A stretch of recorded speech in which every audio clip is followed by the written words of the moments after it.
Good evening, YouTube. This evening I want to look at this short book by Claire Fox. I find that's offensive. Part of the provocation series that I actually know very little about. Claire Fox is the head of the Academy of Ideas. I think either previously or sometimes goes by the name of Institute of Ideas, unless that's a totally separate organisation with massive overlap. But the Academy of Ideas run a lot of amazing events. They're very good on free speech, on very classically liberal issues, on sort of cultural libertarianism, you might call it, trying to unite people on all parts of the political spectrum into no-holds debate on important and often contentious issues. I went to their Battle of Ideas event last year, to the conference, 2-day conference. It was fantastic. I'd recommend it to anybody that's in the area in London. It was hosted at the Barbican last September, October, I think. Definitely check that out. Claire Fox is great. She writes for publications like Spiked. She's probably written for the Spectator, I'd imagine. She comes from the Labour left, I think, but she's very, very libertarian. Very good on free speech, on open dialogue, against PC culture, against outrage culture. So yeah, she works closely with people like, well, yeah, as I say, organisations like Spiked and Spectator.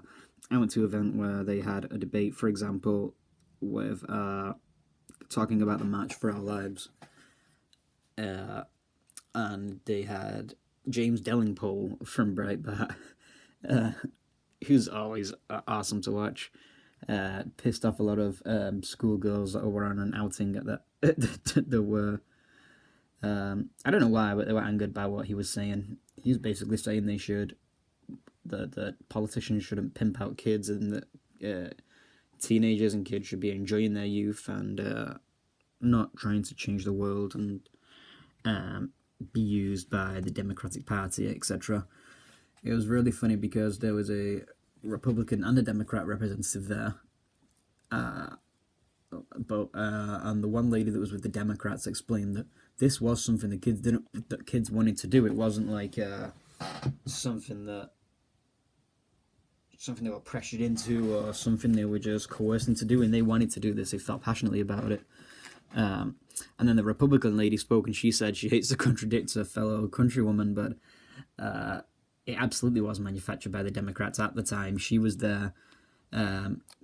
She was saying, 14-year-olds cannot arrange coaches for 200 people. That doesn't happen.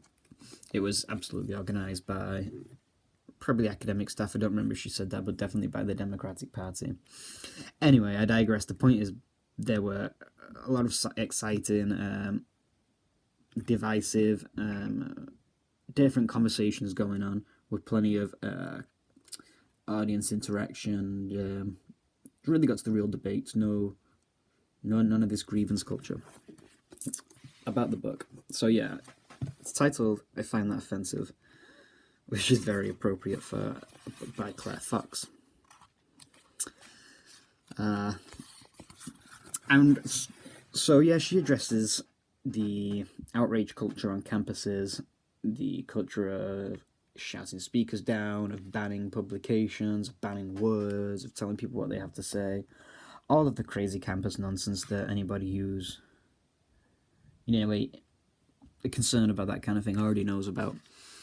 But bear in mind, she is coming from a kind of leftist background, and so she doesn't necessarily attack it as, I don't know, she doesn't call it, I don't think she calls it cultural Marxism. She doesn't really get into a kind of even a left versus right thing on this.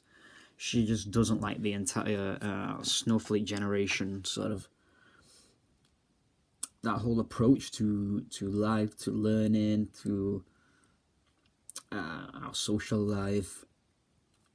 She really doesn't like this culture of sheltering young people from the real world, from things that might offend them. She talks about something like emotional calluses or something like that. She talks about that she thinks students need to develop, which is being exposed to things that actually do upset you and make you think and make you uncomfortable, etc. So she actually believes that our generation, well, I don't know necessarily my generation, but Generation Snowflake, which I suppose is a mix of Generation Z and Millennial and whatever the new one is. If there's a new one after Generation Z. Is it Generation Z? I don't know. You know what I mean. Young people today, let's say. Student age people especially. She thinks they were actually our health and safety culture as we were growing up. Our environments were so sanitized and so health and safety regulated, and that we were told so much that the world was a very dangerous place and that we had to be safe. And she thinks this is part of what led to the psychology behind this this grievance attitude. The book is full of references to specific incidents that were in the media or that were happened on campuses. Lots of examples of really ridiculous things. And references to some other books on similar subjects as well. It is kind of something of a bloggish read, if you know what I mean. Although a lot of books like this, when you buy somebody's autobiography, for example, and they haven't written it themselves, they tend to have this kind of poppy, punchy style to them. It's not. I don't know necessarily if I would say it's a. Well, it's not an academic work, but it's in the sense of, it's not in essay format. Some of the language is humorous. It's a bit very polemical, actually, in many parts. But at the same time, it is referenced well, and it isn't just vague allusions to things. Everything is backed up by real life examples, mostly of, well, probably all of them related to the situation in Britain. Although I think a lot of American universities are covered as well.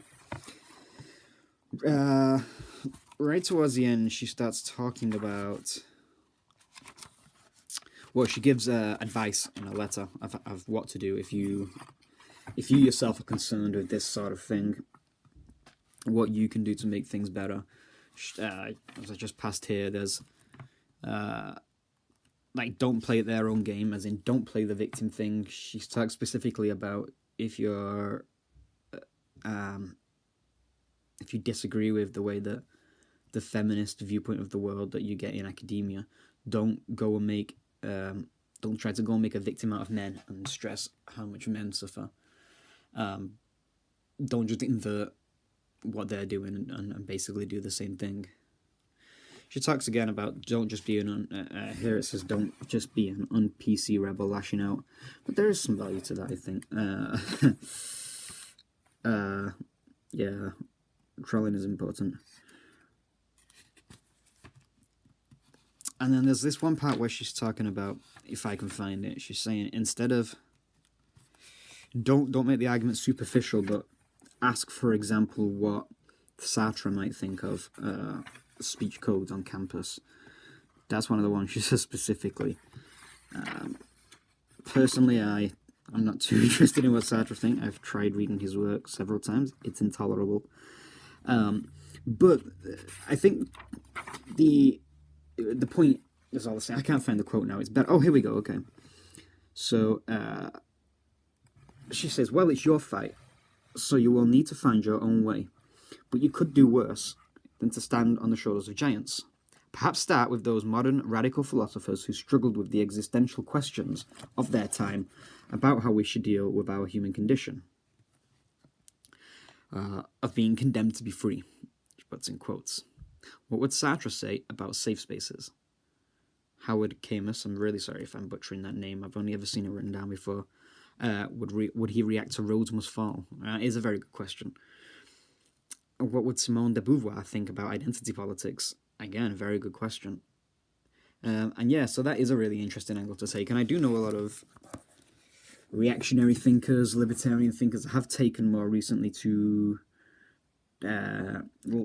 using Gramscian language or Gramscian language to explain certain biases in media, sort of turning it on its head in a way.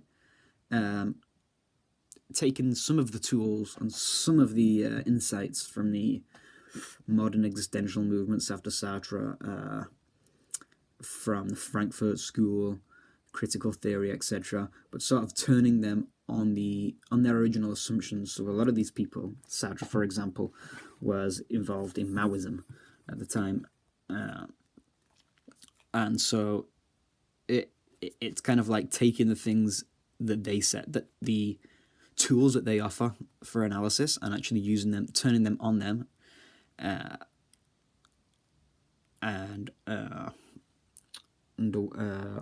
undermining their principles, I suppose. Just holding them accountable. I mean, the sort of mental strain, the sort of alienation that was described by these sort of thinkers and people like Foucault